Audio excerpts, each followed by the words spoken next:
Nah, kita mau bahas sebentar tentang apa sih artinya kita membuat artikel jurnal dari sebuah paper eksegesis ya.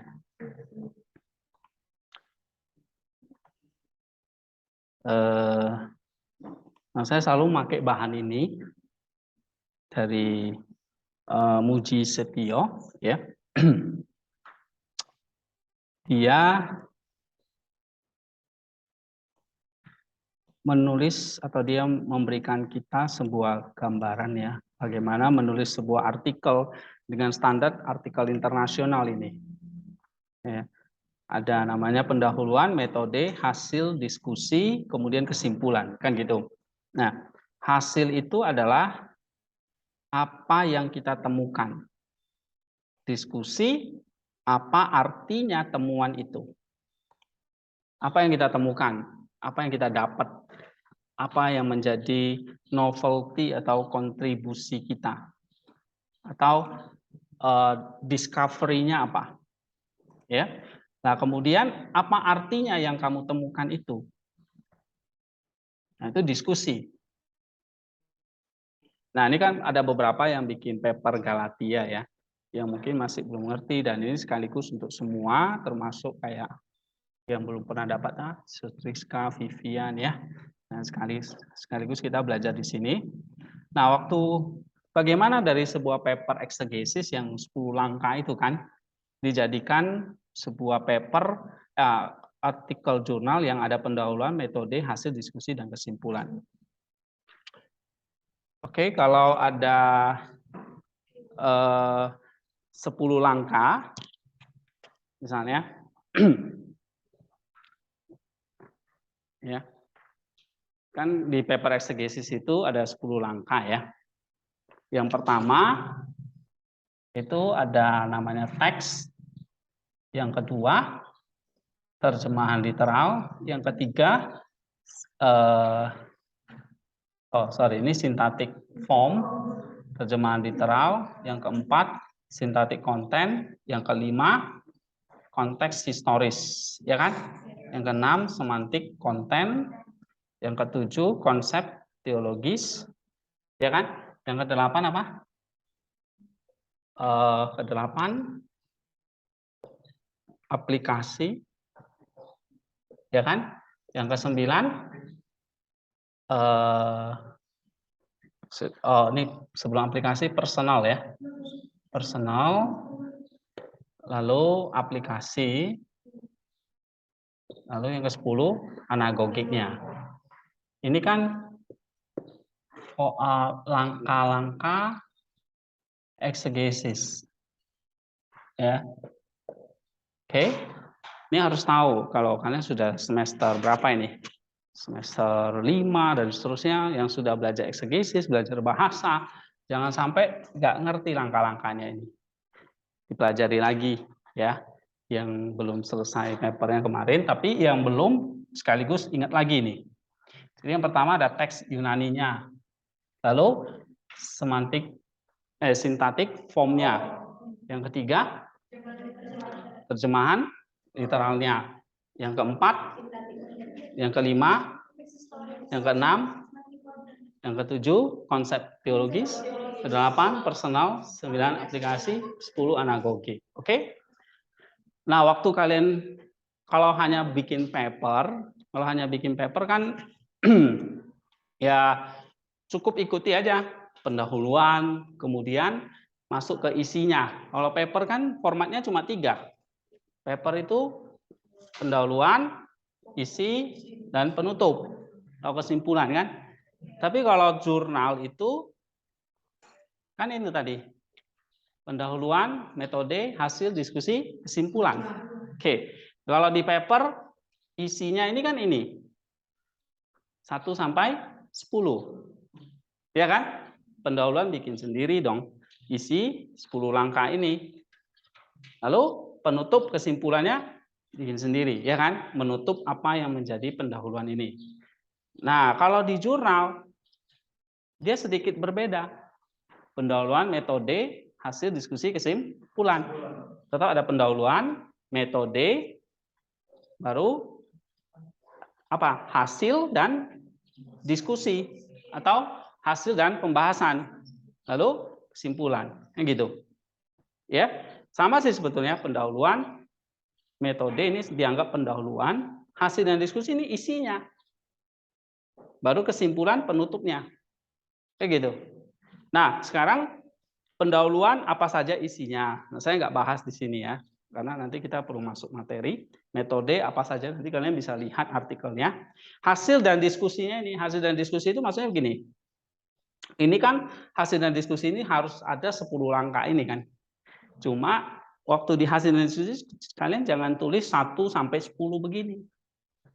Tapi dikombinasi seperti ini. Misalnya waktu masuk hasil dan diskusi, misalnya hasil dan diskusi. Hasil itu apa? Temuan kan? Temuan dari apa yang kalian eksegesis. Temuannya itu berupa konsep teologis yang di langkah ke-7.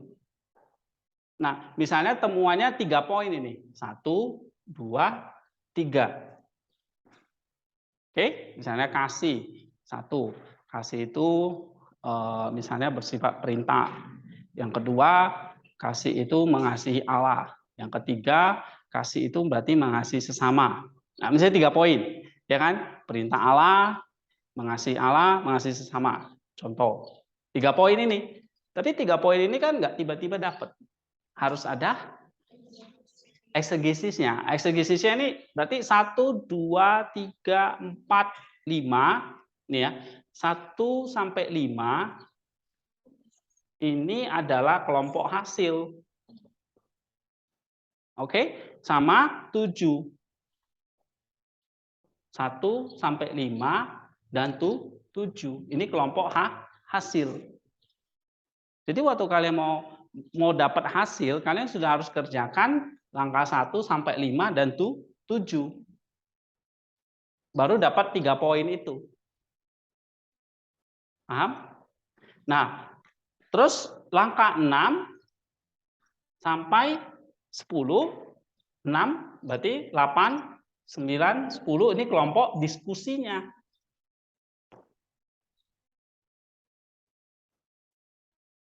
Ya, kelompok diskusinya. Nah, waktu kamu nanti masuk ke hasil dan diskusi 1 sampai 7 itu 1 sampai 5 dan 7 itu bikin aja dalam bentuk misalnya paragraf-paragraf gitu. Bikin misalnya berapa paragraf itu. Ya kan? Baru nanti masuk dapat hasil kan? Hasilnya poin 1. Nih. Jelasin paragrafnya. Nah, waktu kamu menjelasin paragrafnya poin 1 itu atau hasil nomor 1 itu kan nomor 6 ya kan?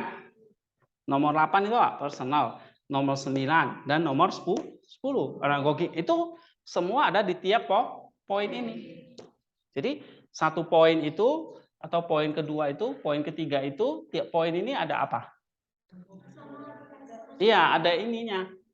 Ada 6, 8, 9, 10. Gitu. Oke? Ya. Jadi kalau kamu bahas poin 1, berarti ada semantik kontennya, ada tafsiran Bapak-bapak gerejanya dan sebagainya.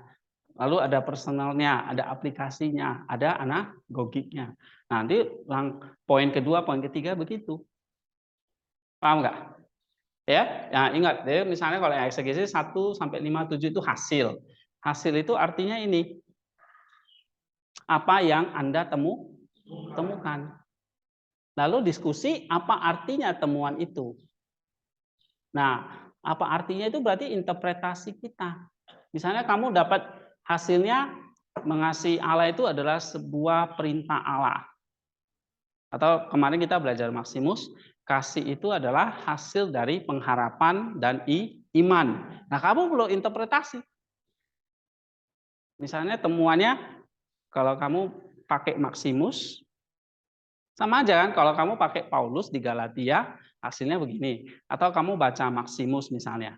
Kamu baca Maximus, nih, misalnya kayak kemarin ya.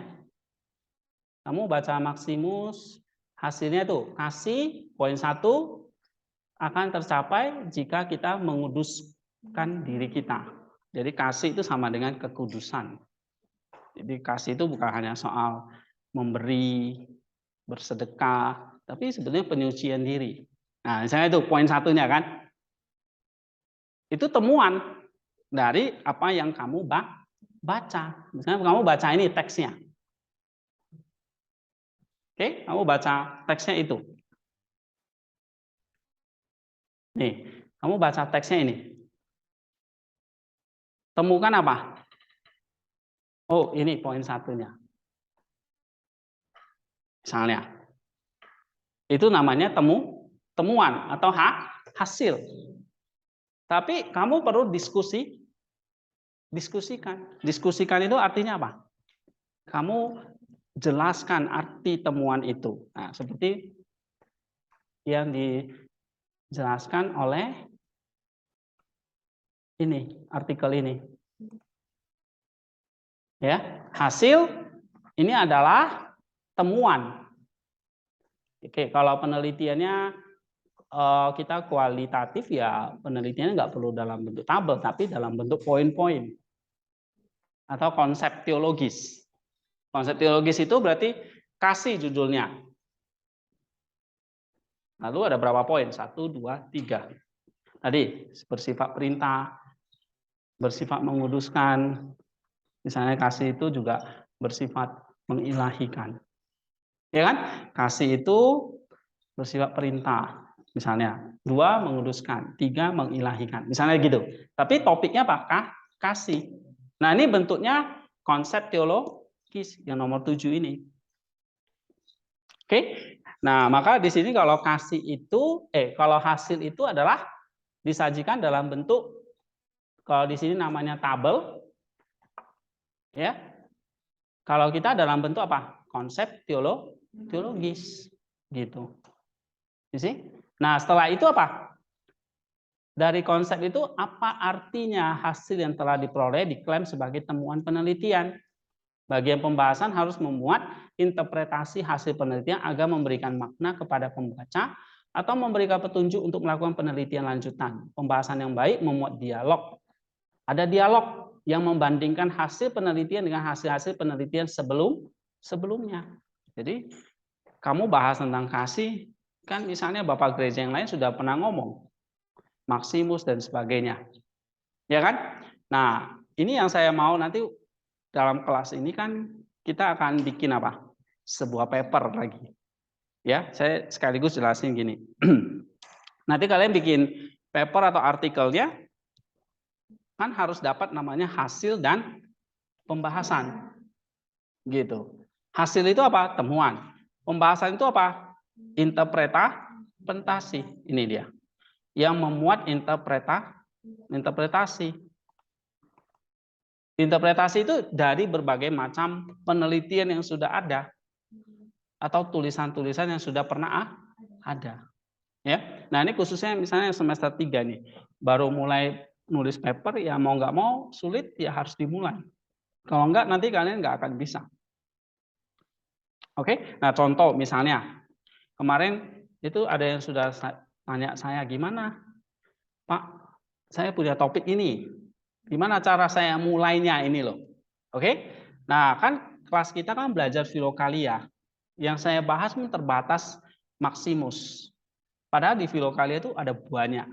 Ya kan? Kemarin kita udah bahas Maximus dari berbagai macam pandangan dia tentang inkarnasi, tentang penciptaan, tentang deifikasi, ya. Lalu gambar dan rupa Allah dan sebagainya. Itu bisa dijadikan sebuah topik yang menarik. Misalnya gambar dan rupa Allah menurut Saint Maximus. Nah, nanti bahannya kalian bisa ambil di filokalia itu. Oke? Nah, misalnya ada topik deifikasi ya, juga seperti itu. Bisa ambil dari filokalia itu. Lalu kalian baca. Cari temuannya. Waktu kalian baca kan sebetulnya sedang melakukan langkah-langkah ini kan. Ya kan? Kalau eksegesis kan langkah-langkahnya jelas. Kalau di filokalia misalnya seperti ini, kalian perlu baca dan nanti dapatkan hasilnya atau poin-poinnya. Nah, Pak, gimana caranya? Misalnya kayak gini. Di sini di filokalia ini set subject. Oke? Di index subject. Saya kalian mau bahas apa? Mau bahas tentang dyspation. Misalnya nih, apatheia atau dyspation. Oke. Dyspation, kalian klik di sini. Ah, ada banyak ini. Mungkin kalau kebanyakan kalian bisa pecah lagi topiknya. Misalnya dyspation menurut Maximus. Nah, berarti kalian pilih halaman-halaman yang dikatakan oleh Maximus. Maximus itu kan dari halaman berapa itu? Kalau bisa kan kalian tugas bacanya nih Maximus. Ya kan? Nah, misalnya bisa pilih, tapi semua jangan topik yang sama. Misalnya dyspation menurut Maximus, deifikasi menurut Maximus, inkarnasi menurut Maximus, iman menurut Maximus, apalagi gambar dan rupa Allah dan sebagainya. Bisa ada banyak topik sebetulnya. Kasih menurut Maximus. Nah, yang saya bahas di sini kan misalnya tentang kasih aja kan sudah banyak banget ini. Ini saya kasih contoh, ada ini kira-kira sudah 20 ya. Ya, sudah 20 atau 19 kutipan yang saya bikin, sudah saya share. Ini caranya misalnya kalian baca. Ya. Makanya tugas baca itu sebetulnya nanti untuk bahan paper. Sebetulnya. Saya tugasin kalian baca. Ya, baca, tapi dari baca ini kan saya suruh kalian langsung komen aja di sini, ya kan? Misalnya di sini. Maximus mulai halaman berapa ini? Halaman 53. Oke? First century. Nah, ini baca, komen. Mungkin ada yang kalian nggak ngerti, skip aja. Baca, yang kalian ngerti, komen. Baca, yang kalian ngerti, komen. Yang nggak ngerti, skip dulu. Yang nggak ngerti, skip dulu. Ya, saya takutnya kalau gitu, misalnya 400 poin, yang kalian ngerti cuma 4. Nah, repot. Ya kan? Jadi 100 dapat 1 doang. Gitu. Nah, itu maka keterlaluan lah ya. Berarti itu udah malas. Ya. Jadi kalau cuma 4 ya nilainya saya kasih 4 gitu. Tapi kelas ini nggak ada orangnya lah ya di sini. Ada di hutan sana lah ya. Berarti yang kayak gitu anggap orang hutan lah ya. Oke. Nah, kita kembali ke sini. Kalian baca, lalu komentari kayak gitu kan. Lama-lama kan dapat. Saya contoh, misalnya saya udah bikin 20 kutipan. Akhirnya dari 20 kutipan ini menjadi data buat saya untuk bikin tentang kasih. Oke, saya bisa nulis di sini. Misalnya contoh ya, konsep kasih menurut Saint Maximus di dalam Filokalia, mungkin perlu batasi lagi. Misalnya di dalam Filokalia titik 2 various text apa? On love. Tentang kasih. Oke? Karena kalau Maximus kan banyak banget. Tulisannya banyak. Yang mana ini? Saint Maximus dalam Filokalia various text on love. Misalnya kasih. Ini konsepnya nih. Oke? Lalu saya bikin poin. Pertama, kasih itu sifatnya menguduskan. Ya kan? Yang kedua, kalau saya baca di Maximus, mengilahikan.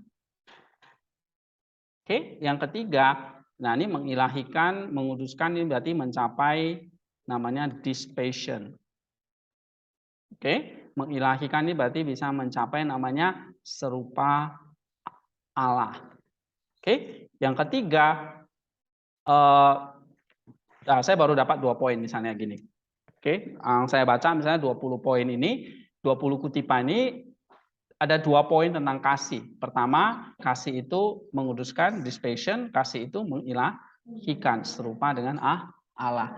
Jadi satu melawan nafsu, yang satu bertumbuh, serupa dengan Kristus. Jadi kasih itu ada yang melawan sisi negatif, tapi menumbuhkan sisi yang positif kita. Nah, itu. Kok Pak, kok bisa tahu? Ya karena saya baca. Jadi Hasilnya apa? Temuan. Ini namanya apa? Hasil. Paham nggak? Hasil yang kita sebut di sini itu sebagai apa? Temuan atau temuan penelitian yang umumnya disajikan dalam tabel, karena penelitian kita adalah pustaka atau kualitatif, maka kita sajikan dalam bentuk konsep teologis. Ini konsepnya. Konsep teologisnya kasih poin 1, poin 2. Paham di sini? Nah, poin-poin yang didapat ini kan nggak sembarangan dari hasil yang kalian baca. Pak, gimana cara bacanya? Kan teksnya banyak banget. Nah, caranya tadi kita kembali ke indeks. Ini, misalnya, kamu mau bahas apa tadi? Dispassion atau kasih atau apapun, banyak sekali topiknya. Maksudnya mau bahas asketism, mau bahas tentang dispassion ya tadi ya, atau tentang kontemplasi, ini bisa. Atau bahas tentang penciptaan bisa, bahas tentang dispassion tadi mana? Desire, hawa nafsu bisa. Jadi setiap topik yang di filokal ini bisa kalian bahas. Nah, misalnya ini tentang dispassion. Kalau kalian mau ambil yang maksimus, ya kalian cari halaman yang maksimus. Ini kan halamannya banyak, 26, 35, berarti ini bukan maksimus ya. Maksimus tadi kan mulai dari 56 kan? Nah, ini ada 56, 69, ini maksimus semua ini. Maksimum itu sampai halaman berapa? 300 berapa? Iya, 4th century on ini ya, self control ya. Ya kan? Oh, sorry. On the Lord's Prayer berarti sampai halaman 200 300 berapa ini? 305. Nah, gitu. Pokoknya dari 56 sampai 305. Banyak ya kan? Itu bagian maksimus. Nah, kalau kalian mau bahas subjek itu menurut maksimus, boleh. Kalian cari halaman-halaman yang bahas tentang dispassion dari maksimus. Nih.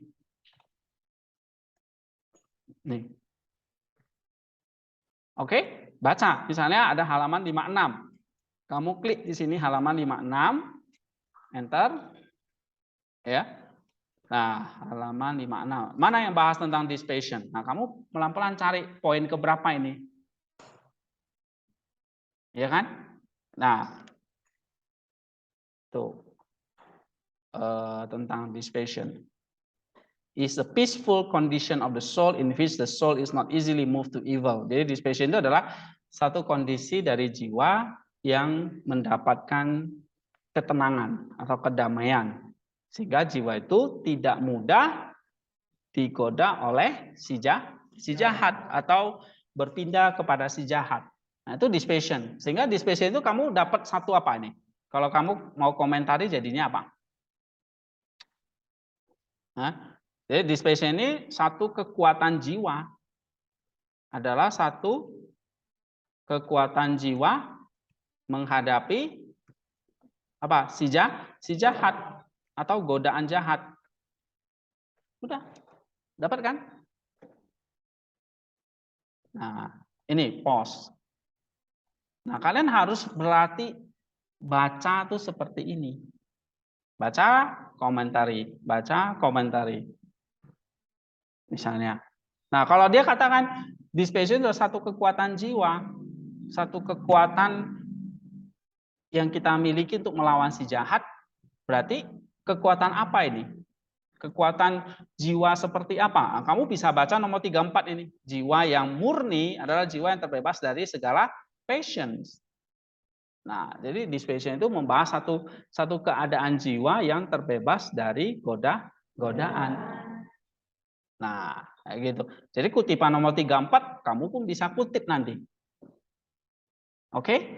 Nah, waktu kamu buat ini, misalnya tadi ya, tadi dispassion itu poin 1 misalnya kamu bikin kekuatan jiwa menghadapi si jahat. Oke.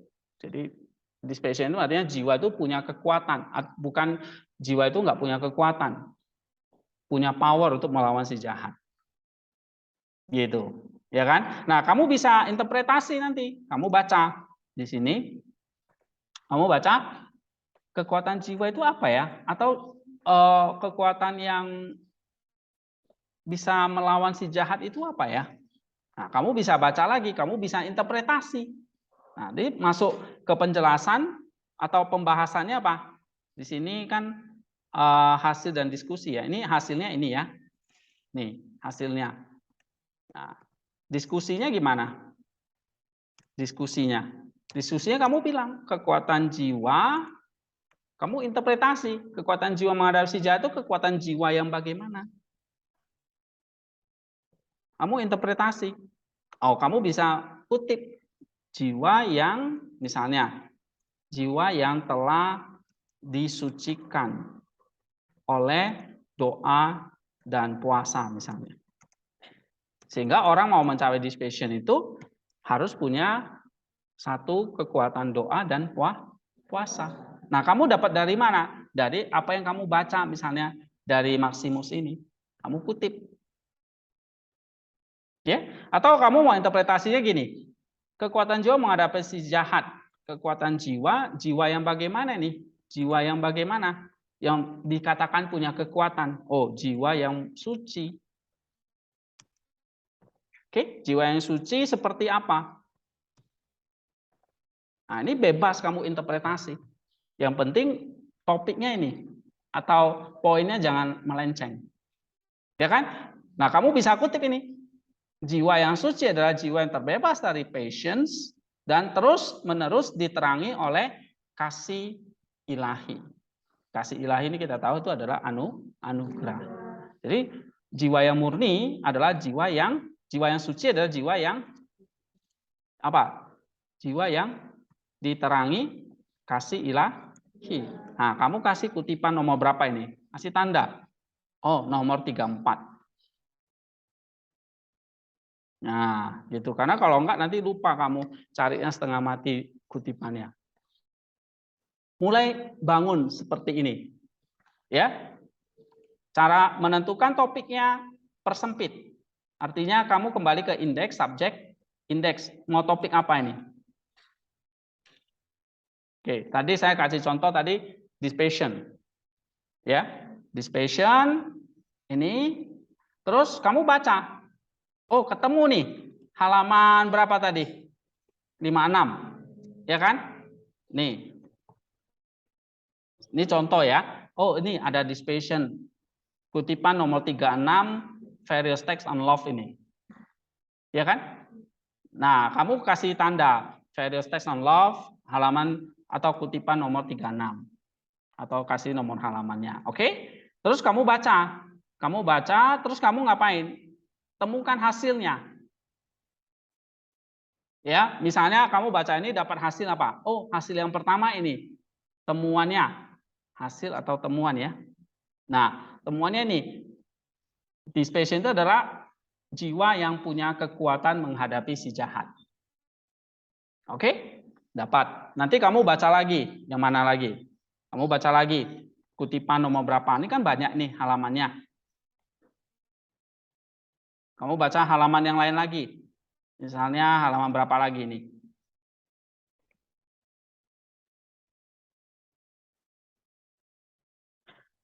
Halaman 69. Ada kan? Nah, kamu klik di sini 69. Tuh, kamu cek nomor berapa yang bahas tentang this passion. Ya. Misalnya nomor 30 kamu baca atau nomor berapa ini? Yang bahas tentang this passion. Nah, setelah itu kamu baca, kamu temukan poinnya. Ini. Nah, nanti kan kamu akan dapat poin-poin itu, mungkin nanti bisa dapat poinnya berapa nih? 1 sampai 20 misalnya. Oh, banyak banget poinnya. Oke. Nah, kamu perlu kategorikan. Persempit lagi, jadikan 3 poin aja. Atau 4 poin. Yang misalnya poin 1 sama 5 itu bisa dijadikan satu kelompok. Oke? Misalnya nomor 6 sama nomor 10 bisa jadikan satu kelompok.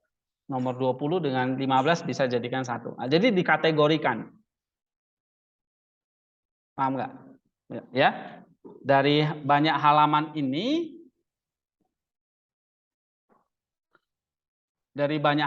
ini, kamu perlu baca, perlu cari kutipannya, di copy, baca, komentari kayak gini.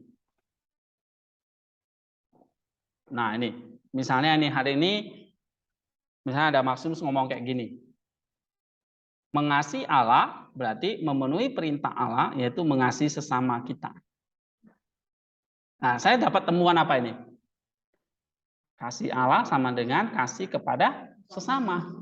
Berarti kasih kepada Allah itu nggak cukup pada dirinya kalau kita tidak mengasihi sesama. So, mengasihi Allah itu menuntut kita untuk mengasihi sesama, misalnya. Itu satu poin kan? Temuan kan? Nah, nanti kamu baca teks lain lagi. Kayaknya mirip-mirip dengan ini nih. Bisa kamu gabungkan nanti. Oke? Nah, misalnya nih, jika kita membenci sesama kita, maka kita tidak mengasihi Allah. Ini kutipan nomor 15 dari First Century and Love. Bisa nggak? 15 dan 16 ini sebetulnya sama. Sama nggak? Sama kan? Nah, walaupun kamu dapat 2 temuan, tapi itu bisa dijadikan satu. Tapi nanti dalam pembahasannya kamu bisa ngutip. Bisa kutip itu. Ya? Gitu. Terus ini, jiwa yang suci adalah jiwa yang terbebas dari pikiran-pikiran jahat dan kebencian. Nih, ini kasih yang sifatnya apa? Menguduskan. Misalnya saya bikin 2 poin ya, menguduskan dan mengilahikan. Yang mana yang poin menguduskan, yang mana poin mengilahikan, kita tinggal pilih aja nanti. Misalnya nih membenci sesama, berarti ini kan soal apa? Menguduskan gitu. Terus misalnya nus kita harus disatukan dalam doa yang murni, membawa kita lebih tinggi kepada makhluk ciptaannya. Nah, ini nus kasih yang bersifat apa ini? Mengilahikan, misalnya kayak gitu. Nah, itu kalian udah paham ya. Gitu. Pokoknya baca ada halaman apa saja, ini misalnya halaman ini atau poin ini, kalian komentari dulu misalnya, atau komentari itu maksudnya temuannya ya. Gitu. Ini hasil atau temuan itu berarti apa yang kalian komentari, apa yang kalian dapatkan, apa yang kalian pahami, apa yang kalian temukan dari bacaan ini. Sama kayak exegesis kan? Kamu bikin terjemahan literalnya, terus kamu lihat sintaktik kontennya, lalu kamu bisa merangkai temuannya, konsepnya dari situ. Sama, waktu kamu baca Maximus juga begitu. Misalnya kamu baca ini. Oke?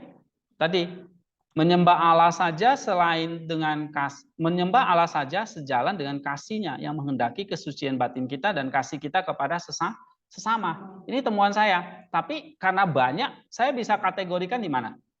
Yang ini. Yang First Century and Love, poin 19 ini. Menyembah Allah saja sejalan dengan kasihnya. Kasihnya itu menghendaki kesucian batin kita dan kasih kita kepada sesama. Ini bisa masuk kemana? Poin apa? Kesucian batin ini kan, berarti apa? Pengudus. Nah, kayak gitu. Jadi nanti dalam kategori pengudusan itu sudah banyak kutipan. Saya tinggal susun aja paragrafnya. Gitu, cepet. Ya. Oke. Nah, jadi kalau pertama poin langkah-langkahnya adalah topik apa yang mau kalian bahas, lalu cari halaman-halamannya, diindeks, baca, terus jangan hanya cuma baca, apa yang kalian temukan di situ.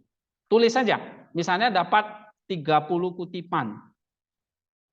Nih ya, minimal sebuah artikel itu untuk Maximus ya, misalnya konsep menurut Maximus ya, konsep Maximusnya harus banyak. Banyak itu yang kemarin topik ini menurut John Chrysostom, tapi kutipan Chrysostomnya cuma 2, 3, yang lain nggak tahu mana-mana gitu. Nah, itu salah. Jadi kalau menurut Maximus ya minimal misalnya 30 sampai 40 kutipan. Berarti ada 30 sampai 40 temuan. Baru kategorikan, bikin konsepnya. Cuma misalnya 3 poin aja. Dari 40 itu kategorikan. Jadi 3 poin. Kalau 40 poin kan kebanyakan. Berarti udah bikin buku itu. Bukan bikin artikel lagi. Ya. Oke, setelah itu masuk dapat konsepnya, hasil dari komentar itu dapat apa ini? Konsep teologisnya. Nah, ini yang saya mau. Jadi kalian coba bikin konsep teologisnya. Ya, baca apa? Dapat konsep teologisnya, Pak. Saya dapat konsep teologisnya misalnya tentang kasih ini. Ini konsep teologis ini contohnya. Kasih, yang pertama menguduskan, yang kedua mengilahaikan, seperti itu. Nah, kamu kasih judulnya konsep kasih menurut Saint Maximus di dalam Philokania First Test on Love atau First Century on Love gitu. Ya. Nah, baru 1-2 poin. Oke. Ini baru dapat konsep teologis ya. Gitu. Jadi kita penekanannya pada hasil dan diskusi dulu yang ini. Jangan kerjakan bab 1 dulu, ya. Bab 1 terakhir. Ini dulu. Hasil dan diskusi dulu. Oke. Hasilnya dulu. Hasilnya dulu. Diskusinya gimana, Pak? Pembahasannya, hasil dan pembahasannya. Pembahasannya memang nanti kita perlu tambahkan atau dialog dengan membandingkan hasil penelitian sebelumnya. Berarti jangan cuma Maximus. Kamu ambil di sini kalau bahas tentang kasih misalnya atau tentang dispassion kan nggak hanya Maximus. Sudah banyak kan? Misalnya nih, dispassion. Nih, ada halaman berapa ini? 353. Ini kan bukan dispassion, bukan Maximus lagi. Tapi apa? Mungkin John Damascus, ya, atau Abba Filimon. Nah, misalnya halaman 365 itu bukan Maximus lagi. Itu sudah menolong kita dapat kutipan-kutipan dari penelitian yang lain. Nah, jadi kalau kamu sudah dapat hasilnya, segera lanjutkan ke pembahasan. Oke?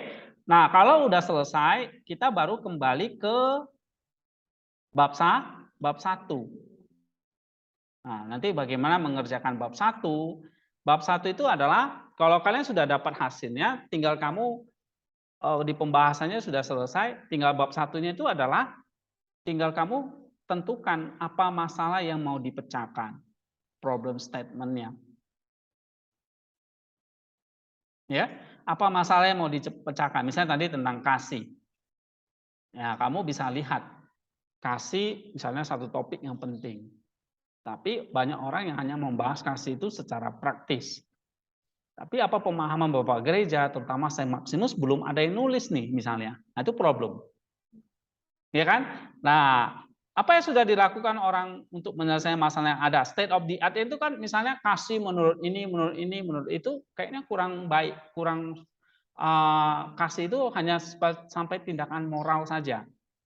Tidak sampai mengilahikan.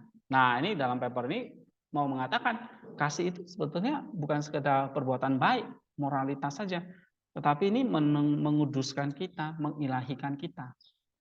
Nah, itu namanya state of the art-nya. Jadi kamu cari state of the art artikel-artikel ataupun tulisan orang lain yang nggak mengatakan seperti Maximus. Maximus mengatakan apa? Kasih itu mengilahikan dan menguduskan kan?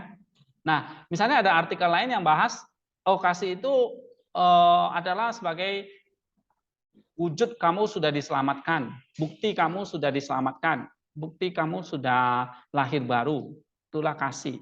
Mungkin poinnya cuma itu. Kamu bisa mengatakan, ini bukan sekadar bukti, tapi kasih itu keselamatanmu sendiri, karena mengilahikan kamu sendiri. Nah, kayak gitu. Itu namanya apa? State of the art. Ya, jadi apa yang sudah dilakukan orang untuk menyelesaikan masalah yang ada dari waktu ke waktu, kamu bisa kutip, tapi kamu akan ngomong, ada gap ini, ada yang luput. Ada yang terlewat ini. Terlewatnya misalnya tadi apa? Kasih, menguduskan, mengilahikan. dia hanya membahas kasih itu bukti sebagai orang yang sudah diselamatkan misalnya. Itu banyak itu paper-paper orang Injili itu seperti itu. Ya, nggak hanya bukti saja. Bukti kamu mengasihi Allah ya mengasihi sesama, bukti kamu itu lahir baru, bukti orang percaya. Nggak hanya seperti itu. Ternyata kasih itu bukan soal bukti hidup baru, tapi kasih itu mengilahikan dan menguduskan orang percaya. Nah, kayak gitu. Itu namanya apa? State of the art dan gap analysis. Nah, sehingga dari sini konsep apa yang kamu tawarkan? Kamu akan tawarkan. Konsepnya kan tadi udah dapat kan? Konsepnya apa? Ini. Iya. Karena kamu sudah ngerjain hasil dan pembahasan. Jadi kalau kamu ngerjain konsepnya ini sudah gampang. Oke? Jadi pendahuluan itu kita tinggal ambil lagi yang di bab di hasil dan pembahasan itu. Kita tinggal masukkan konsepnya. Penelitian yang sebelumnya yang dilakukan orang sebelumnya kan kita sudah ada kutip juga waktu kita bahas pembahasan ini. Waktu kita bahas diskusi ini, kan kamu harus interpretasi kan. Diskusi ini kan interpretasi atau dialog dengan penulis lain. Oke? Nah, penulis lainnya kan kamu tadi bisa kutip yang mengatakan kasih itu bukti keselamatan misalnya kayak gitu, atau bukti kamu lahir baru. Bisa kutip di sini di interpretasinya. Nggak mesti harus Maximus. Ya kan? Nah, nanti waktu kamu bikin state of the art-nya sudah ada. Sudah ada, tinggal kamu ulangi aja gitu. Ya, terus kamu bilang ada yang luput ini. Oh, dari state of the art yang ada, kasih itu cenderung hanya sebagai perbuatan baik, sebagai bukti keselamatan kan gitu kan. Nah, kamu akan berargumen di sini. Ada yang luput nih. Lalu apa yang luput? Oh, ternyata kasih itu juga harus bersifat mengilahikan, bukan hanya menguduskan atau menjadi orang baik saja. Paham nggak contohnya? Oke. Nah, baru dari situ kamu tinggal tambahin apa tujuan penelitian di kalimat terakhirnya. Jadi bikin pendahuluan itu paling cuma 2 paragraf gitu. Oke. Nah, baru nanti berikutnya adalah buat metode. Metodenya kan tadi saya katakan, kamu akan mengatakan datanya itu dari buku apa, tahapannya gimana. Kamu jelaskan teknik kamu mengambil data tadi, pertama mencari kutipan atau data-data yang sesuai dengan topik.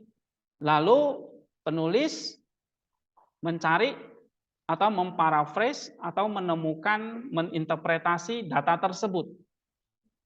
Misalnya kamu baca ini ya. Kamu baca teks ini. Terus kamu bisa menyimpulkan ini. Ini kan kamu harus jelasin nanti. Oh, penulis mengutip tulisan Maximus yang berkaitan dengan kasih. Lalu penulis membaca dan menginterpretasikannya. Nah, ini menjadi sebuah temuan. Nah, dari temuan-temuan yang banyak, kemudian penulis memberikan kategori. Menjadikannya sebuah konsep teologis. Udah jelasin kayak gitu. Itu namanya apa? Metode. Bagaimana kamu mengambil data dan mengelolanya. Ambil data. Datanya dari mana? Kasih tahu. Maximus buku apa? Tahapannya gimana? Tahapannya ya kamu bilang. Pertama, saya mengumpulkan kutipannya, terus menginterpretasikannya, terus mengkategorikannya menjadi konsep teologis. Nah, itu sebetulnya tahapan atau setelah itu ini namanya teknik pengambilan data ya. Tahapan penelitian itu ya tahapannya saya baca buku itu, kemudian saya interpretasi, kemudian saya bikin temuan dan bikin kesimpulan. Itu kan tahapannya. Tahapannya itu kayak gini. Tahapannya pertama kan kamu akan mulai dengan apa?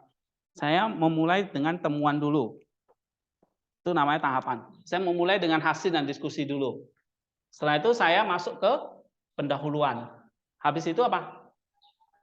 Metode. Habis itu buat kesimpulan. baru bikin abstrak. Itu sebenarnya tahapan.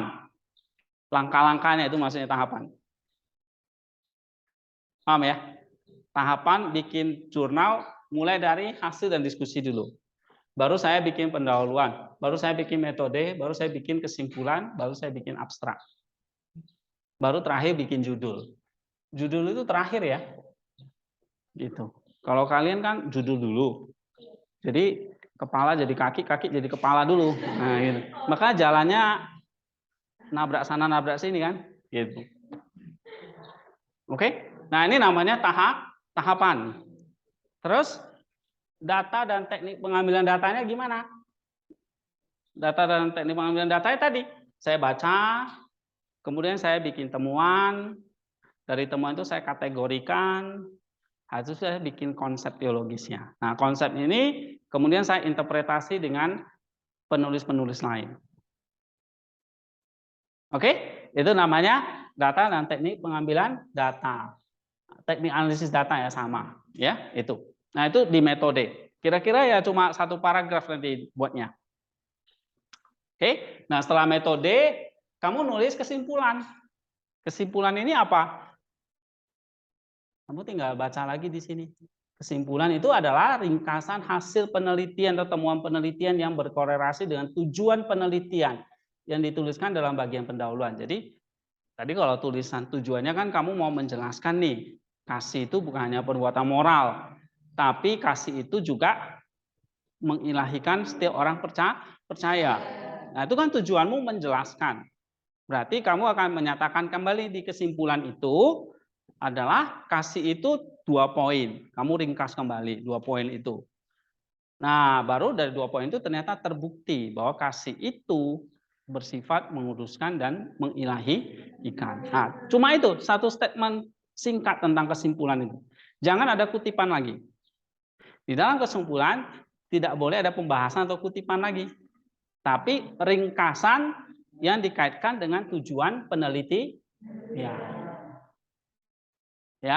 Jadi kalau selama ini kita bikin kesimpulan terus kayak ada kutipan-kutipan lagi gitu, ya itu nanti editor kiranya ini kita mau bahas lagi nih. Padahal udah tutup, kok kutip lagi gitu. Kutipan itu semua di isinya gitu, hasil pembahasannya di situ. Oke, ada pertanyaan di sini? Ada?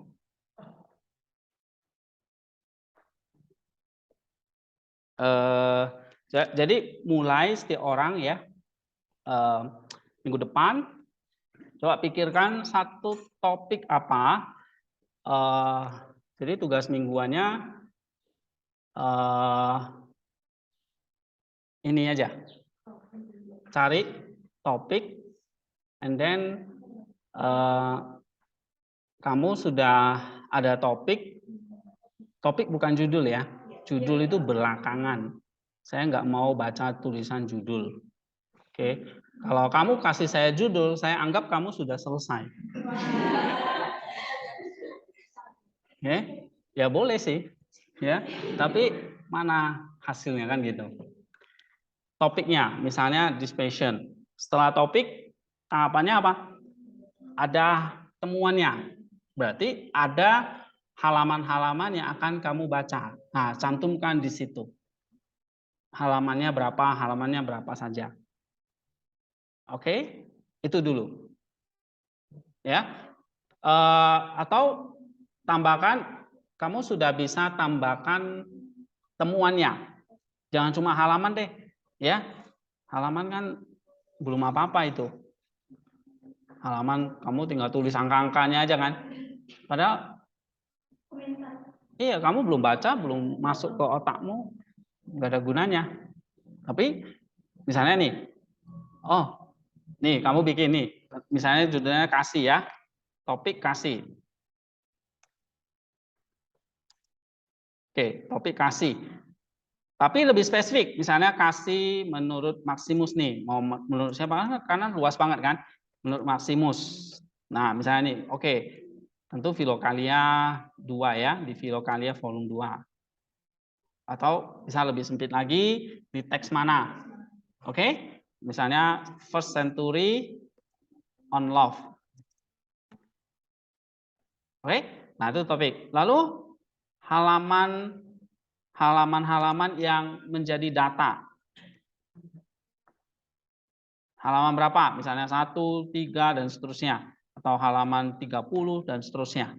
Ya. Nah, kalau di sini harus ada namanya apa? Tahapan penelitiannya, metodenya ada data source ini yang merah ini.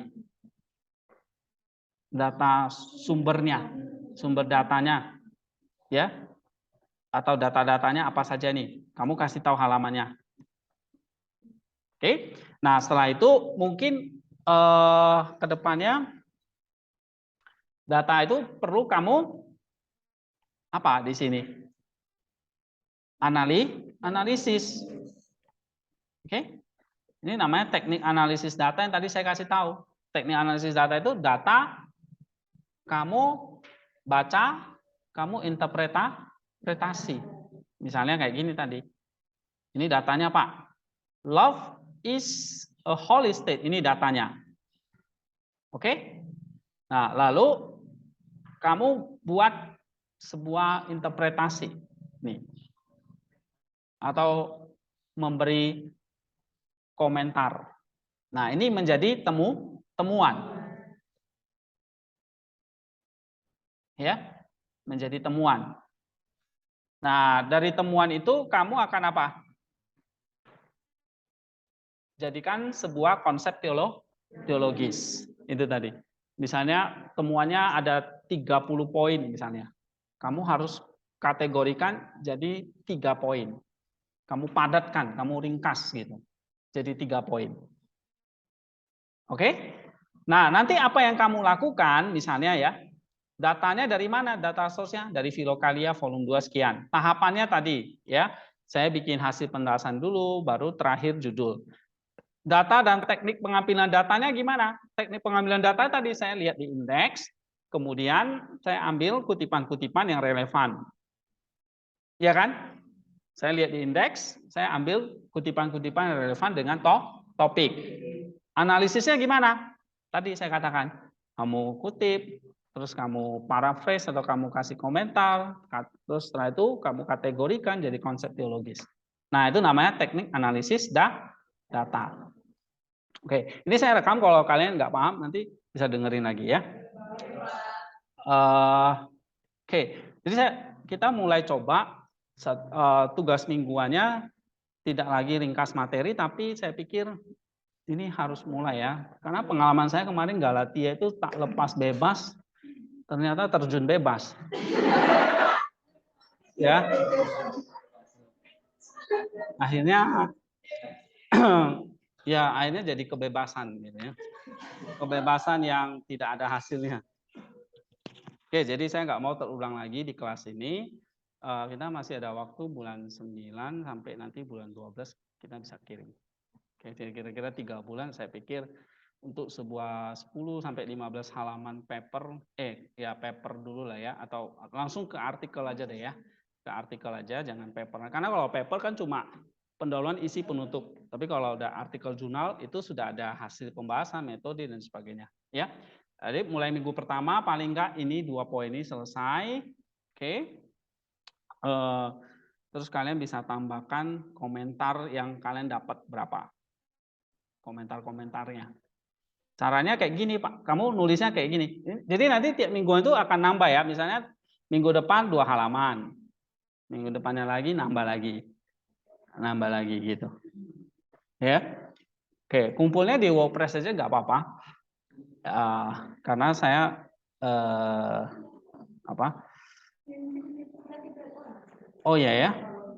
Kalau gitu yang di WordPress itu buat kalian komentar yang sen aja deh. Ya. Kalau ini kalian kumpulnya di Word aja. Misalnya minggu depan paling nggak saya harapkan misalnya 2 halaman sudah ada komentar atau temuan beberapa poin. Ya. Jangan cuma halamannya doang. Gitu. Jadi tapi cari datanya penting ya. Karena di sini data source-nya penting nih. Oke, data source-nya atau pengambilan datanya harus dapat nih. Gimana cara mengambil data, teknik pengambilan datanya? Tadi lihat di indeks, lalu ya cari kutipan yang relevan. Topiknya ini ada berapa orang? Berarti ini ada 20-an topik yang berbeda. Saya nggak tahu di online pada gabung semua nih. Ada Sarah juga ya, Oscar. Kalau mau kerjakan boleh ya. Ini misalnya ada topik dispersion nih boleh, discrimination boleh. Jadi nggak mesti Maximus ya. Kalau mau Maximus saja oke, atau mau di luar itu juga boleh. Ya. Karena nggak semua ada dibahas di Maximus.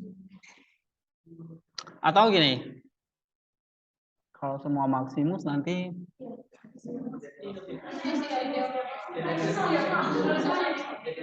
jadi kalian maunya gimana? Yang di luar Maximus? Boleh.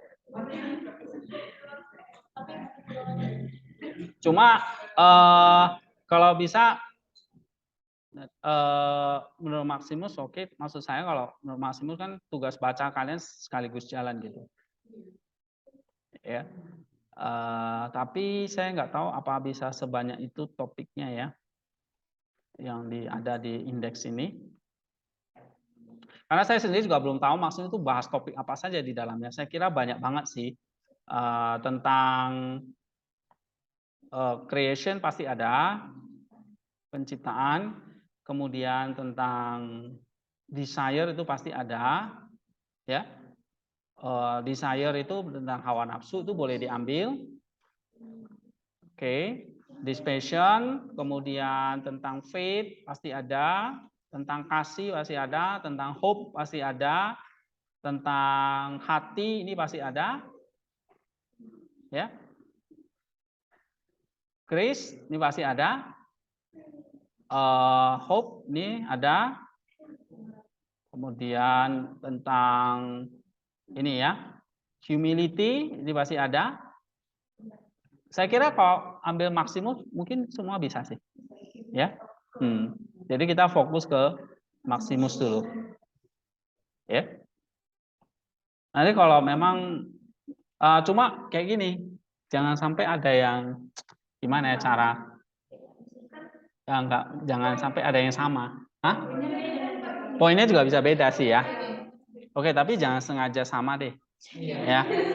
Kalau kebetulan sama, oke. Knowledge ini bisa tentang, karena saya mau ini Maximus dulu, ini kayak sampel, yang penting kalian ngerti prosesnya, itu yang penting. Proses cara ngerjakannya gitu. Supaya ke depan kalian kalau bikin paper seperti ini sudah bisa. Ya. Ya, selain kemarin saya udah ajarin yang eksegesis ya. Nah, sekarang yang bukan eksegesis ini, yang dogmatik gitu. Yang topik-topik dogmatik seperti ini ya.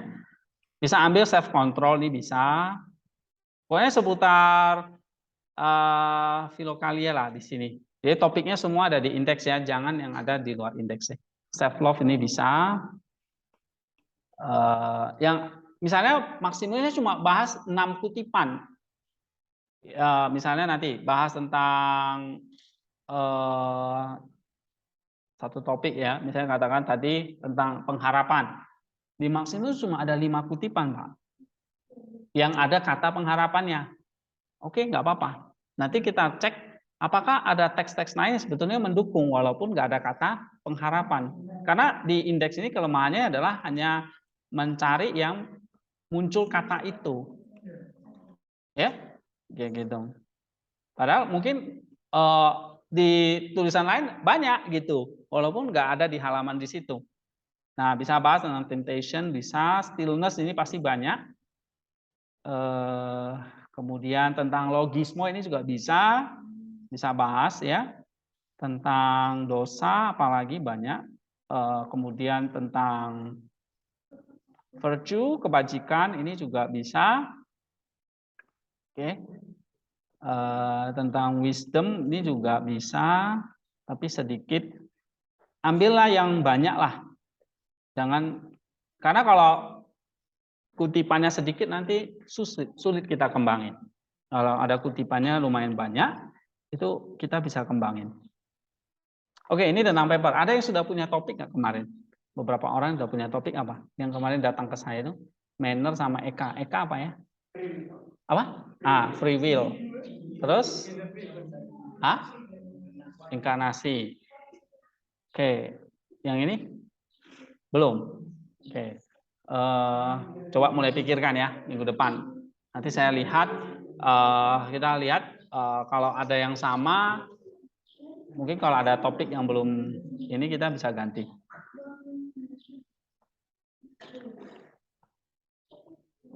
Pak, misalnya kalau nggak ada di subjek ini, boleh nggak Pak? Oke sih. Kalau misalnya nggak ada di subjek ini ya, nggak ada di indeks ini, terus kalian ada topik yang nggak ada di sini, that's okay, nggak apa-apa.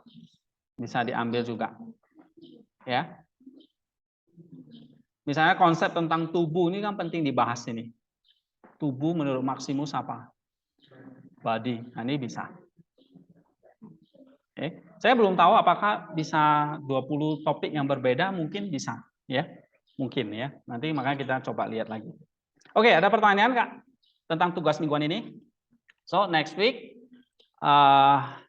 paling enggak saya harap misalnya dapat topiknya, halamannya, lalu komentar beberapa poin. Nanti minggu depannya lagi tugas lagi, tambah lagi kayak gitu. Sampai nanti dapat konsep teologisnya. Oke, dapat konsep teologisnya, kalian tinggal kembangkan pembahasannya. Selesai, baru nanti masuk pendahuluan. Baru metode, baru kesimpulan, baru abstrak, baru judul.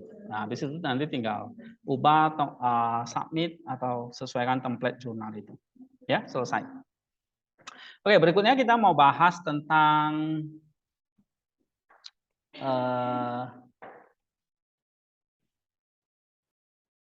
ini saya udah bikin sebetulnya 20 contoh kutipan-kutipan dari Maximus ya. Nanti saya share di grup, kalian bisa pakai ini ya. Intinya kalau dari 20 itu dapat 2 poin di sini ya. Oke. Nah, sekarang kita bahas tentang gereja hari ini. Seperti janji saya kemarin, kita sudah bahas tentang gereja itu sebagai heavenly on earth ya. Gereja adalah kerajaan surga yang hadir di bumi ya. Nah, ada satu artikel menarik ya dari buku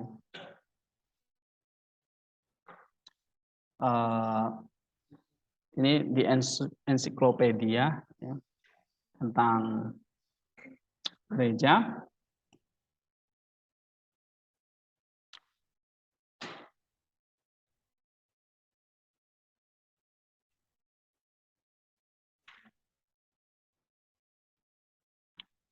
Nah, tujuan dari gereja, saya ulangi ya, kita udah pernah bahas bahwa tujuan dari gereja itu didirikan oleh Tuhan adalah bagaimana karya keselamatan Allah itu terjangkau untuk seluruh generasi di sepanjang sejarah atau sepanjang zaman. Jadi orang-orang yang diselamatkan itu bukan hanya zaman Yesus, tetapi sepanjang zaman. Sehingga kehadiran gereja itu adalah kehadiran Kristus atau kelanjutan dari karya Allah Tritunggal. Ya, misalnya Allah mengutus anaknya, lalu anaknya mengutus Roh Kudus untuk keselamatan. Nah, sekarang ada dalam gereja. Gereja itu berarti kelanjutan dari karya keselamatan Allah melalui gereja itu ya. Oke. Nah, so the purpose of the church adalah seperti kayak Batra Nuh itu ya, mengantar kita kepada pelabuhan keselamatan itu. Siapa yang ada di dalam Batra itu terbebas dari banjir atau dari kebinasaan.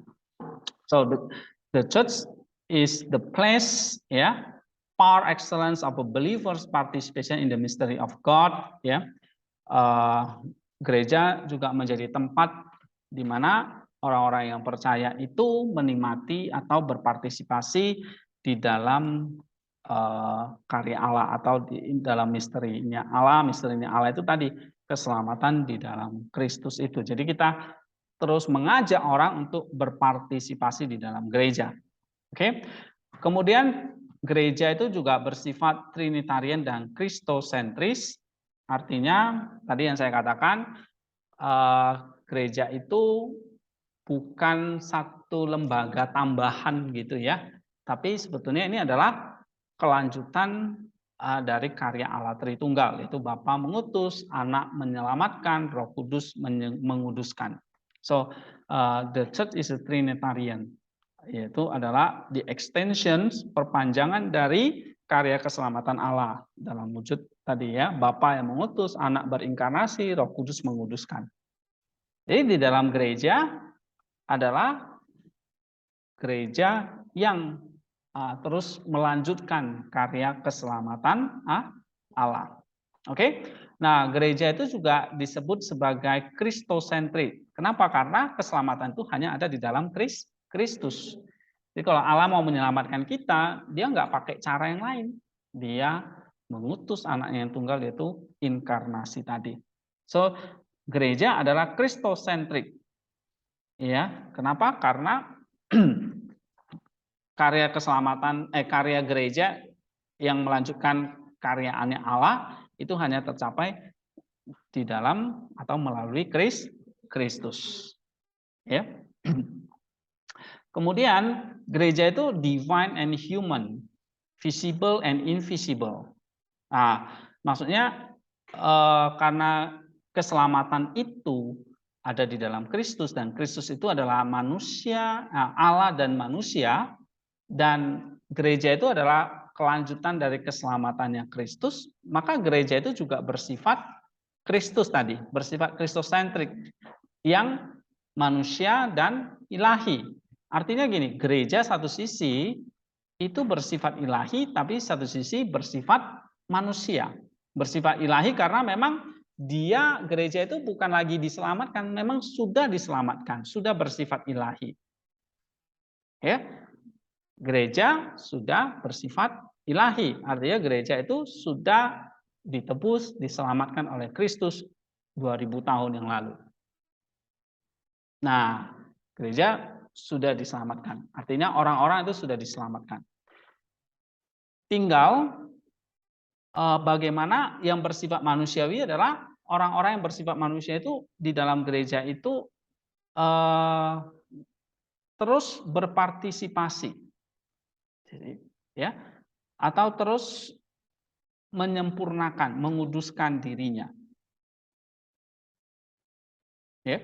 Nah, jadi seperti Kristus, dia adalah Allah dan manusia, maka gereja di bumi ini bersifat ilahi dan manusia. Oke, jadi gereja yang di bumi ini adalah mengalami satu ketegangan ya, tension antara kita satu sisi itu sudah mengambil bagian ya di dalam penebusan Kristus, artinya sudah already the holy body of Christ. Tapi pada yang saat sama kita juga diminta untuk terus menguduskan diri. Artinya kita masih bisa jatuh ataupun kita masih bisa berdosa. Gitu. Itu yang bersifat manusiawi. Saya kira saya pernah jelasin ya. Oke. Sehingga gereja eksis di dunia ini tidak bisa dikatakan gereja yang hanya divine saja, tapi bersifat human. Oleh sebab itu di dalam gereja itu ada berbagai macam cara-cara ya untuk menjalani pengudusan itu. Ya, itulah gereja yang bersifat human itu, makanya ada tulisan-tulisan seperti Filokalia ini untuk menolong kita menjadi ilahi. Jadi ngerti ya, secara gerejanya sendiri, ya, secara keseluruhan gereja itu adalah gereja yang sebenarnya ilahi. Ya, jadi tidak ada lagi yang di dalam gereja itu pasti tidak selamat gitu atau dia akan binasa. Enggak. Di esensinya adalah gereja itu sudah diselamatkan. Oke. Seperti kata Kalistos Ware, kalau kita pernah baca ini di sini ya.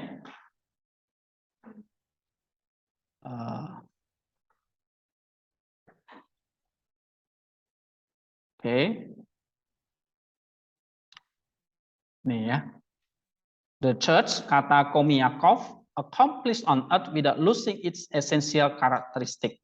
Artinya gereja yang di bumi ini ya sudah sempurna, sudah divine, sudah selesai ditebus oleh Kristus. Keselamatan itu sudah ada. Gereja itu sudah ada. Ya kan? Artinya sudah accomplish, selesai.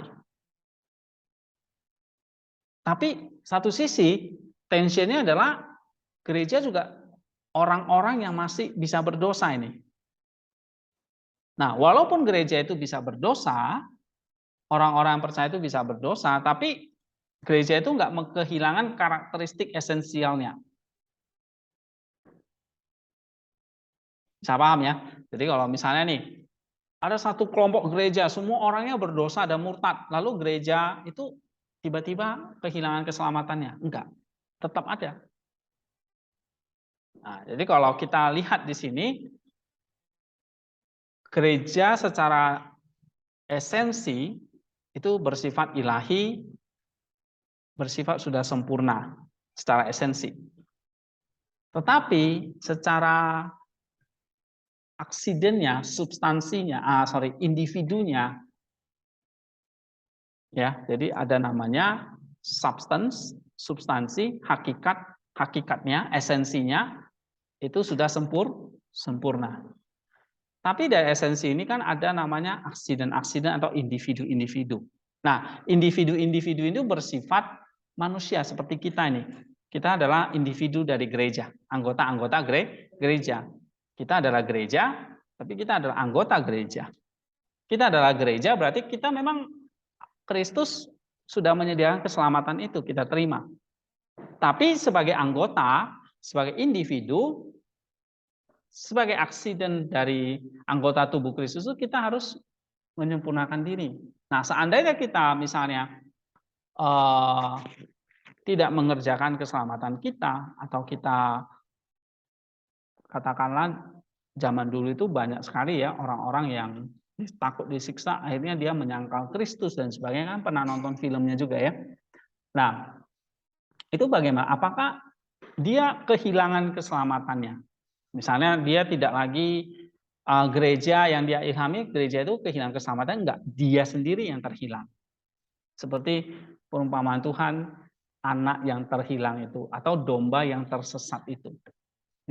Nah, ada domba yang tersesat, ada anak yang terhilang, kita bisa terhilang dari gereja. Nah, itulah sebabnya butuh kayak kita ini, yang seperti Petrus, seperti gembala yang mencari domba-domba yang hilang. Ya, semoga kalian bukan gembala yang hilang. Gitu loh. Gembala yang hilang siapa yang cari? Gembala yang agung nanti. Kalau domba yang hilang, ada gembala seperti kita yang cari. Ya. Nah, tetapi walaupun kita human, bersifat manusiawi, kita gereja itu tidak kehilangan esensial karakteristiknya, ya. Oke. Sehingga gereja yang hadir di dunia dan untuk dunia ini tidak bisa direduce jadi manusia saja. Gitu. Tapi gereja itu juga bersifat ilahi yang tidak terpisah dari Kristus dan Roh Kudus. Oke. Nah, ini kita udah bahas ya. So, gereja selain itu juga bersifat visible and invisible. Artinya ada gereja yang visible di dunia ini yang sedang berjuang, gereja yang invisible. Nah, ini gereja adalah kumpulan dari orang-orang yang sudah menyelesaikan pertandingannya di dunia ini. Seperti para rasul, para saints, itu adalah gereja-gereja yang invisible. Ya, para malaikat, dan sebagainya, itu adalah gereja-gereja yang invisible. Dan kita ini adalah gereja yang visible yang masih bersifat divine dan human. Oke? Nah, itu semua ada semacam komuni atau gather together di dalam gereja. Sehingga gereja itu tidak terpisah ya antara yang kelihatan dan tidak kelihatan. Makanya kalau di dalam, nanti kita bahas ya, atau seperti minggu lalu saya tunjukkan, dalam gereja itu kenapa kok digambar begitu banyak ikon ya, dalam gereja timur misalnya atau di gereja Katolik itu ada banyak patung, ada banyak lukisan gitu ya tentang orang-orang kudus. Karena satu sisi tadi gereja itu bersifat invisible. Nah, ketika kita melihat ikon orang-orang suci, orang kudus itu adalah kesatuan dengan kita yang disebut dengan komunion. Jadi ada communion of saints. Kita juga disebut saints sebetulnya. Kita juga disebut orang kudus. Dan memang kita dipanggil untuk tadi yang human menjadi divine. Oke? Kamu sudah divine. Kalau kamu anggota gereja, kamu sudah divine. Tapi ada tension, satu sisi kamu masih human. Di sini tension kita adalah divine dan human. Ya, kamu sudah divine, ya, karena saya adalah anggota gereja. Tapi not fully divine. You're still human. Berarti human kita yang makin lama harus makin dikikis sampai menjadi fully divine. Atau kalau menurut Paulus tadi menjadi manusia pneumatikos, bukan lagi sarkikos. Ya, atau Yohanes Pembaptis mengatakan, aku makin kecil, Kristus makin besar. Atau Rasul Paulus makin mengatakan apa? Aku sakit bersalin sampai rupa Kristus menjadi sempurna. Nah, itu. Ya kan? Aku makin kecil, aku ini manusia, harus makin kecil. Tapi Kristus makin besar. Waktu Kristus makin besar dalam diri kita, bukan kita menjadi orang lain, tapi kita menjadi manusia seperti Kristus. Still human, kita nggak akan berubah jadi Allah, kita tetap menjadi manusia ilahi. Nah, itu tetap jadi manusia, tapi manusia ilahi, bukan manusia daging. Tetap kita jadi manusia, bukan kamu berubah jadi Allah gitu. Ya. Nah, kalau itu konsep yang kita nggak terima gitu. Oke, jadi ada communion of saints di sini. And then nah, yang berikutnya ini yang kita mau bahas. Sacramental Church. Dan poin berikutnya adalah Eucharistic Church. Seperti apa gereja yang bersifat sakramen dan ekaristik. Nah, minggu lalu kita sudah singgung. Kenapa kok gereja itu adalah the prototype of the heavenly kingdom. Prototipe dari kerajaan surga itu menjadi prototipe dari gereja. Jadi kamu bisa membayangkan kerajaan surga itu seperti apa ketika kamu memasuki gereja. Bisa paham ya maksud saya? Kan kita nggak pernah lihat nih kerajaan surga itu seperti apa. Nah, waktu kamu masuk dalam gereja, kamu melihat gereja itu seperti ciplakannya lah. Ya. Atau seperti contoh yang doa Tuhan Yesus itu, datanglah kerajaanmu di bumi seperti di surga. Jadi kerajaan di bumi seperti di surga itulah kita lihat itu di dalam gambaran gereja. Sehingga kerajaan di surga itu kan communion of the saints and God. Komuni antara umat Allah dengan Allah. Nah, sekarang mereka ada di Firdaus. Oke. Nah, bagaimana communion of the paradise, communion ada di surga antara Allah, tokoh dan semua orang kudus itu, nah sekarang dilukiskan di dalam gereja. Jadi kalau kamu hadir dalam gereja, itu kayak kamu memasuki satu another world, seperti kayak dunia yang lain. Yaitu tadi kerajaan surga. Sehingga dalam cerita Vladimir itu ya, masih ingat ya, utusannya sampai nggak tahu dia ada di mana ini sekarang. Waktu dia masuk gereja Hagia Sophia itu, apakah aku ada di surga atau di bumi? Dia nggak ngerti karena memang dia belum percaya kan gitu. Nah, ini yang saya mau jelasin hari ini.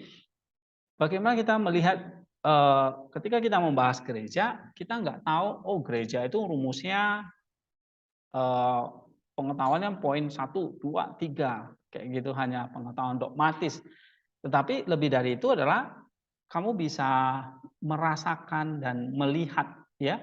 Nah, nanti saya kasih kalian tuh lihat sebuah tadi kemarin tuh video itu sebetulnya ingin kalian lihat itu kayak bisa merasakan atau melihat another world itu, dunia yang lain itu sebetulnya apa yang terjadi. Communion of the Saint itu atau communion of Saints and God itu seperti apa. Nah, itu kita bisa lihat nanti di dalam yang namanya Ekaristik ini atau dalam liturgi ini. Ya. Minggu depan mungkin saya akan mengundang seorang Romo, ya, untuk menjelaskan tentang tadi di Heavenly Church itu. Seperti apa sih gereja yang kayak di dalamnya kita melihat kerajaan surga itu? Ya, nanti dia akan lihat, kasih gambar-gambarnya, nanti mungkin akan jelasin ya. Tapi ini pengantar dulu sebelum ke situ ya. Nanti kalian bisa lihat apa itu gambaran gereja ya, kayak ada ikonostasisnya, ada narteksnya, nanti ada lilinya dan sebagainya. Nanti ada kok pakai jubah seperti ini, artinya apa kayak gitu ya. Oke. Kenapa kok sekarang ada pendeta kan pakai jas ya? Nah, kenapa kok ada gereja pakainya jubah? Nah, kalian juga perlu tahu kenapa kok pakai jubah. Tadi di Heavenly Church itu tadi. Oke? Ya, saya kira kalian perlu membandingkan ya perbedaan-perbedaan yang ada ya di dalam dunia kekristenan ini, sehingga pengetahuan kalian itu tambah luas gitu. Oke, ternyata ada beda nih. Saya pakai jas dengan ada Romo yang pakai jubah. Oke, ya. Nah ini perbedaannya seperti apa nanti ya. Oke. Kita bahas ini sekarang, Sacramental Church. Oke. Nah, gereja yang bersifat sakramental itu adalah gereja yang bersifat sakramen. Sakramen itu artinya adalah kita punya satu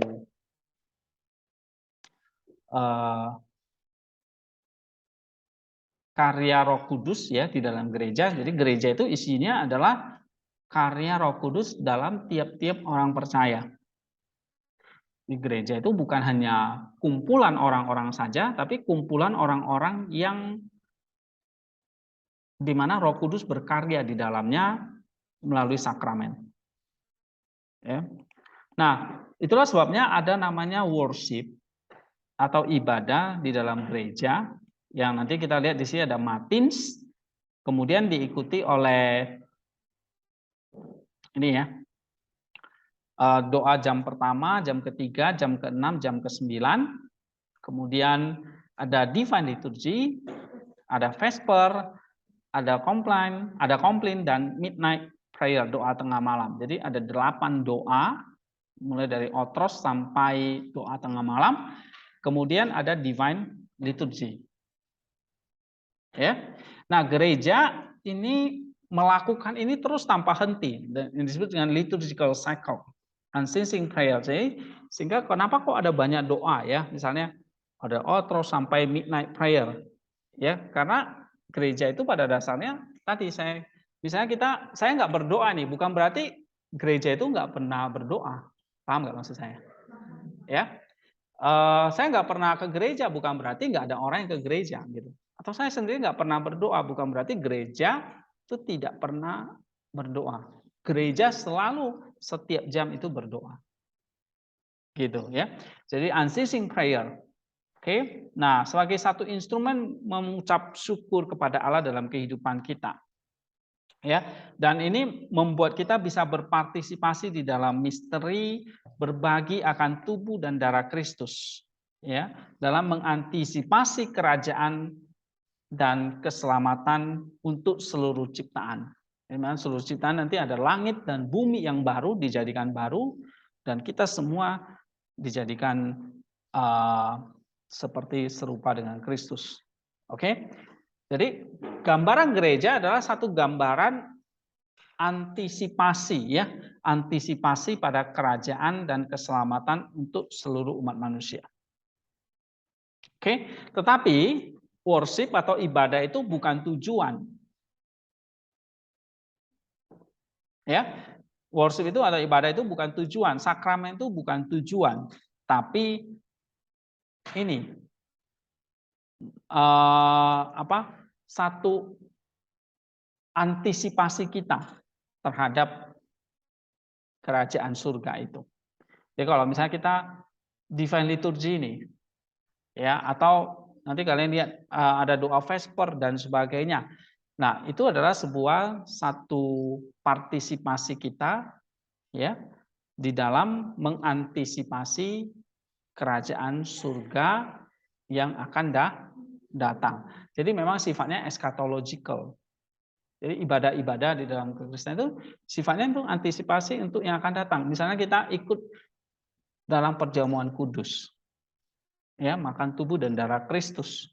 Oke, ini adalah satu antisipasi nanti kita akan melakukan perjamuan bersama dengan Dia di dalam kerajaan surga, gitu. Okay, so the participation of the faithful in the mystery of the church unfold a different way, ya. Di dalam gereja, antisipasi di dalam Eucharistic celebration, dalam perjamuan kudus, ya. Para umat itu membawa banyak buah pada zaman itu, ya. Ada gandum, ada roti, ada minyak, ada anggur. Mereka bawa itu dalam gereja dan dipersembahkan kepada Allah. Nah, sekarang mungkin kita nggak bawa-bawa seperti itu, tapi biasanya nanti di dalam gereja itu kita diajak untuk berpartisipasi di dalam, misalnya di dalam nyanyian, ya, di dalam worship, di dalam doa, di dalam kidung pujian. Nah, itu yang kita persembahkan kepada Allah, ya. Nah, lalu nanti kita mengucap kata amin dan sebagainya, ya. Jadi nggak hanya pasif duduk, tapi kita berpartisipasi dalam berbagai doa, kidung, pembacaan, nanti ada yang baca firman, gitu, ya. Bahkan berpartisipasi di dalam apa? Tubuh dan darah Kristus. Oke, itu dalam sakramental, ya. Nah, sacramental life in the church adalah pathway to salvation for believer. Jadi kehidupan sakramen di dalam gereja, tadi ingat ya, kehidupan sakramen dalam gereja itu apa? Kehidupan kita berpartisipasi di dalam karya misteri Roh Kudus atau karya Roh Kudus. Misalnya sakramen itu misalnya di dalam tubuh dan darah Kristus atau perjamuan kudus. Nah, kita ikut berpartisipasi di dalam, kita ikut makan dan minum. Nah, itu kehidupan sakramen kita. Ya, gitu. Nah, waktu kamu ikut perjamuan kudus, nanti gak hanya sekedar kamu datang perjamuan kudus, kamu di dalamnya nanti diajak ikut nyanyi, ikut doa, ikut baca firman. Oke, nah itu artinya sacramental life itu di dalam gereja. Nah, ini adalah jalan keselamatan bagi orang percaya, kata Lossky, ya. Di dalam gereja, melalui sakramen, kodrat kita menyatu dengan kodrat ilahi, ya, di dalam Putra Allah itu yang menjadi kepala dari tubuh gerejanya. Nah, itu tadi. So, we enter union with the divine nature. Ya. Nah, kamu lihat dalam sakramen di dalam gereja itu zaman dulu itu memang masih ada yang bilang 2, ada yang bilang 7 dan sebagainya, ya. Seperti John Damaskus bilang 2. Oke, tapi ada yang bilang ada 7, dan umumnya kalau di gereja Protestan itu ada 2, sakramen baptisan dengan perjamuan kudus. Kalau di gereja Katolik ataupun di Ortodoks itu ada 7, ya, baptism, chrismation, Ekaristi, repentance, holy orders, marriage, holy unction, dan ini. Ya, terakhir itu, ya. Jadi yang pertama apa? Baptisan, krisma, Ekaristi, perjamuan kudus, pertobatan, holy orders itu berarti tabisan, ya. Kemudian pernikahan dan urapan orang sakit. Ya, itu sakramen untuk orang sakit. Nah, ini nanti ada penjelasannya, ya. nanti kita akan lihat di sini. Sebenarnya buku ini menolong kita, ini ya, sakramen. Nih, sakramen itu ada, ini dari buku Ware ya, ada baptisan, Chrismation, Ekaristi, Repentance, Holy Order, Marriage, dan Anointing Disease. Nah, ini ada penjelasan-penjelasannya. Nanti kita akan bahas ya. Terutama hari ini saya mau bahas tentang ini, Ekaristi. Oke, seperti yang saya sudah bagikan di sini. Di mana ya?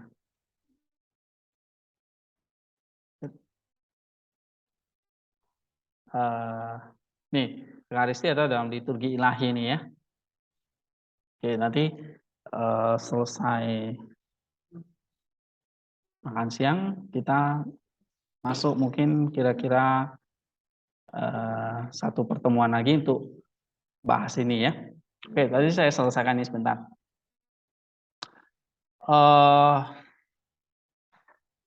Oke, jadi kalau gereja itu bersifat sakramental, berarti tadi gereja sacramental life ini mengajak kita untuk orang percaya itu untuk apa? Ikut berpartisipasi dalam karya misteri Roh Kudus, ya. Nah, kemudian kamu harus ingat bahwa berbagai macam sakramen ini sebetulnya bukan tujuan, ya, tetapi dia katakan ini adalah satu antisipasi kita. Ya, kita berpartisipasi di dalam satu antisipasi akan kerajaan Allah yang menjadikan kita semua langit dan bumi yang baru itu tadi. Oke, nah sekarang Eucharistic Church. Oke, dan Eucharistic Church ini ya, ini kurang jelas ya. Bisa kelihatan nggak ya?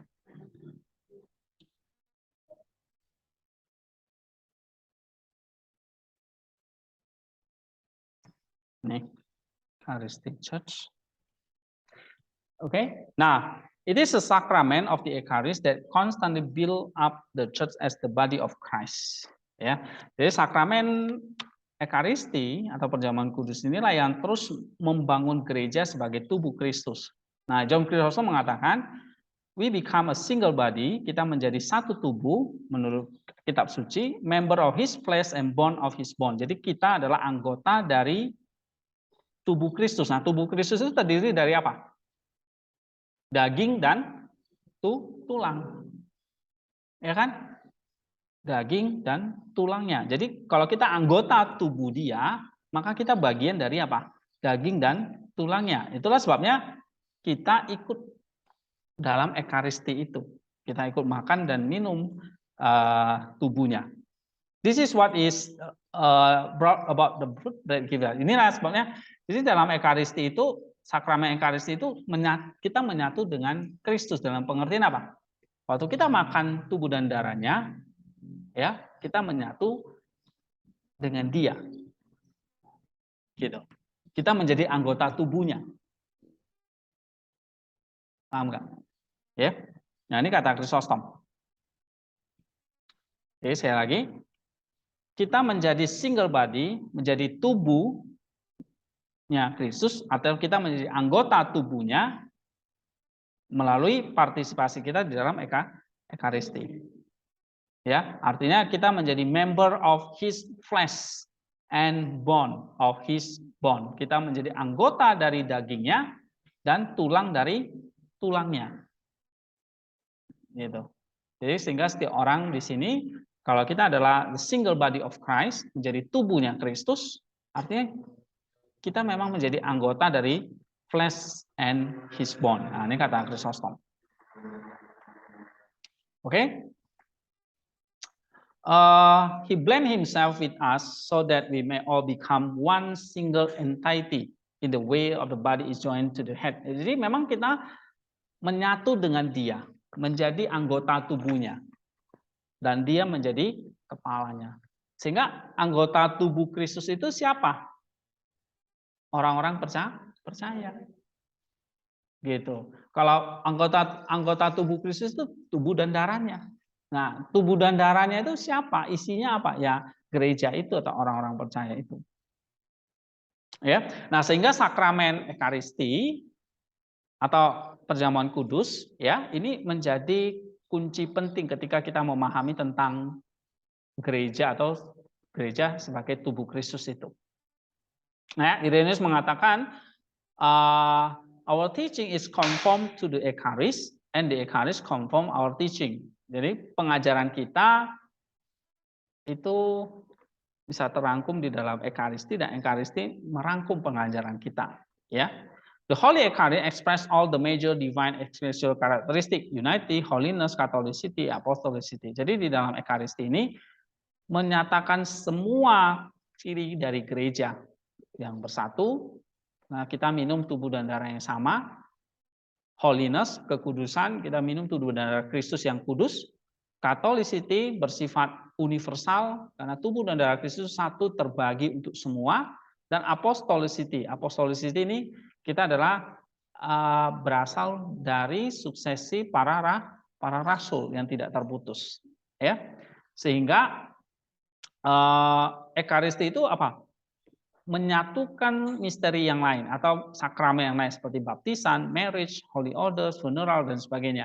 Biasanya kalau nanti ada baptisan lalu diikuti oleh perjamuan kudus, ada marriage, ada perjamuan kudus, ada pemakaman, ada perjamuan kudus dan sebagainya. Jadi itu dia mengikat semua sakramen yang lain.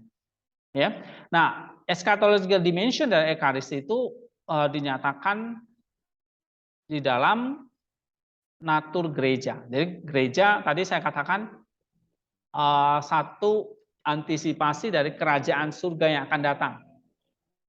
Kerajaan surga belum datang, tapi sudah ada gerejanya sebagai antisipasi. Sudah kelihatan di dalam gereja itu. Gitu, ya. Dengan ketika kita mengadakan Ekaristi di dalam gereja itu. Nah, itu sudah menunjukkan sebuah eschatological dimension ya yang menjadi kodrat dari gereja atau natur dari gereja itu. Okay, the Eucharistic mystery is the eschatological moment par excellence, a remembrance of the kingdom which is centered on the presence of Christ. Jadi sakramen Ekaristi itu adalah satu momen eskatologis, ya, artinya kita mengingat satu kerajaan yang nanti akan datang di mana Kristus sebagai rajanya atau pusatnya. Oke, nah di dalamnya nanti di dalam Ekaristi itulah ada namanya liturgical, ada namanya liturgi ilahi, ya. Liturgi ilahi itu artinya kita menghadirkan kembali tubuh dan darah Kristus. Bukan waktu liturgi itu roti dan anggur itu ada pemahaman roti dan anggur itu kayak diubah gitu ya. Jadi ada tubuh dan darah yang baru terus. Paham enggak? Nah, ini penting kita pahami ya.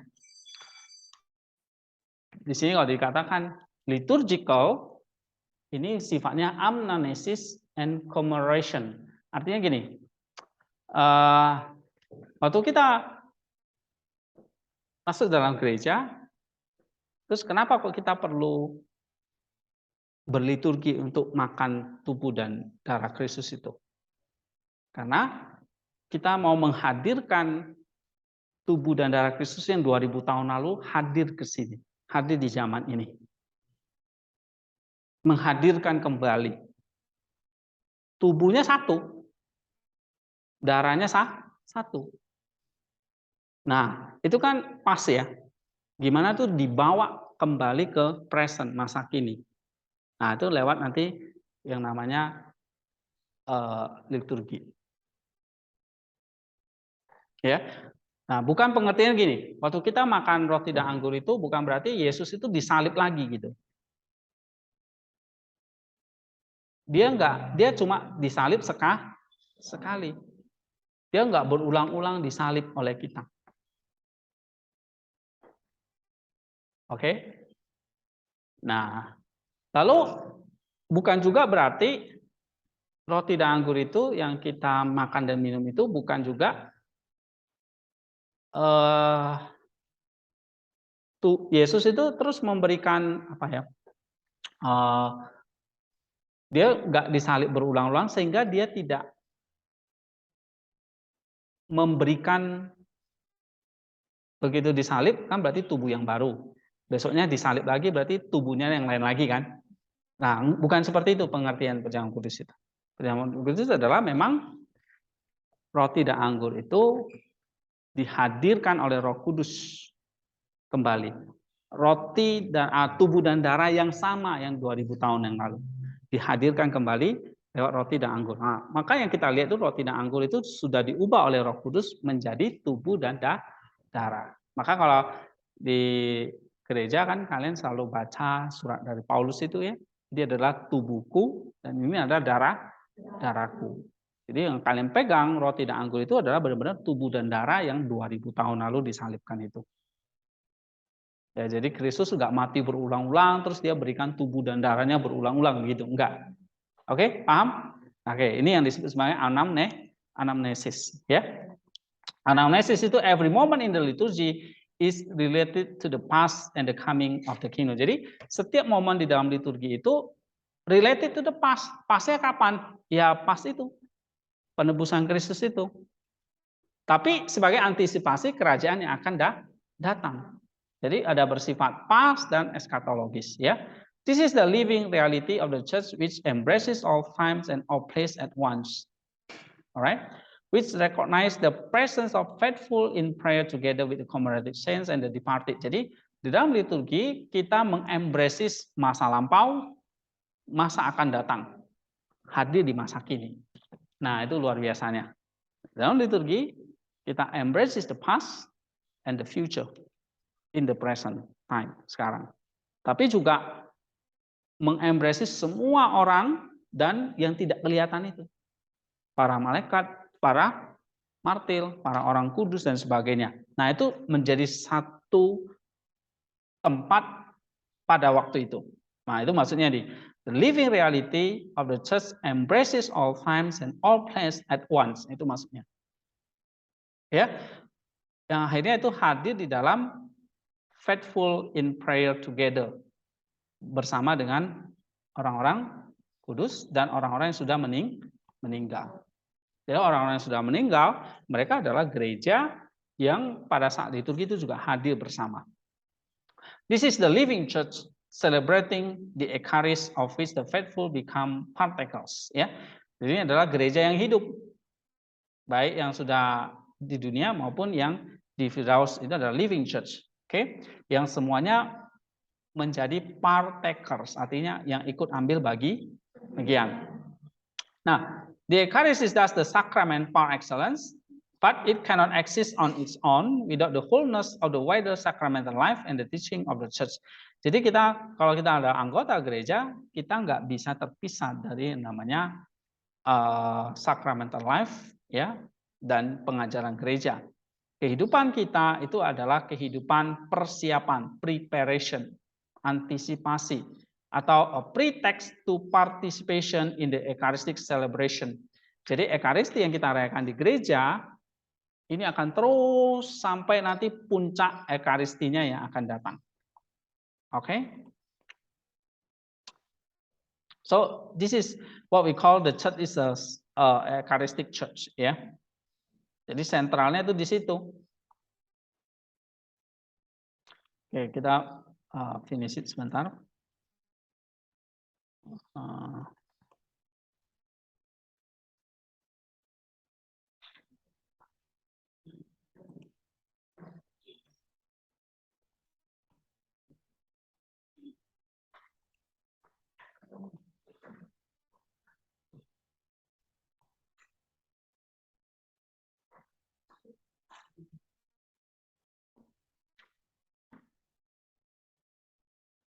Okay, the sacramental life must not be seen as a confine to the church, but embrace the whole of human existence, a lifelong grow into the church. The church does not view its faithful as spectator, attendants of the service, but rather as participant who, after being sanctified in the church, bring the church back to the everyday life. Ya, jadi ini kata Smeman bahwa ketika kita masuk dalam gereja yang bersifat sakramental, maka itu bukan hanya berlaku aja waktu kita ada di dalam gedung gereja, Tapi ini juga berlaku dalam kehidupan kita sehari-hari sebagai partisipan.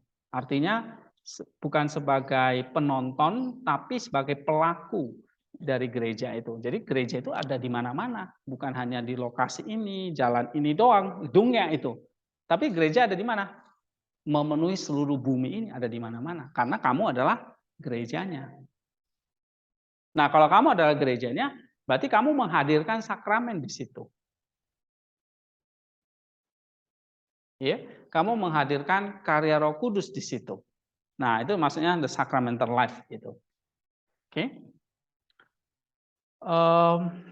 Nah, ini sebagai dasar teorinya dulu. Kenapa gereja ada namanya sakramen dan ekaristi. Ya.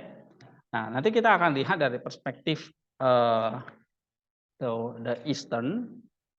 Lalu nanti nanti saya akan juga kasih yang Western, gimana mereka merayakan ekaristinya, ya. And Protestan akan kalau Protestan itu sangat simple, seperti hanya baca doa, ngutip ayat, terus makan gitu aja, very simple. Tetapi yang saya mau lihat itu yang lebih komprehensif ya, mulai dari nanti kalian pelajari liturgi John Chrysostom. Nah itu detail itu.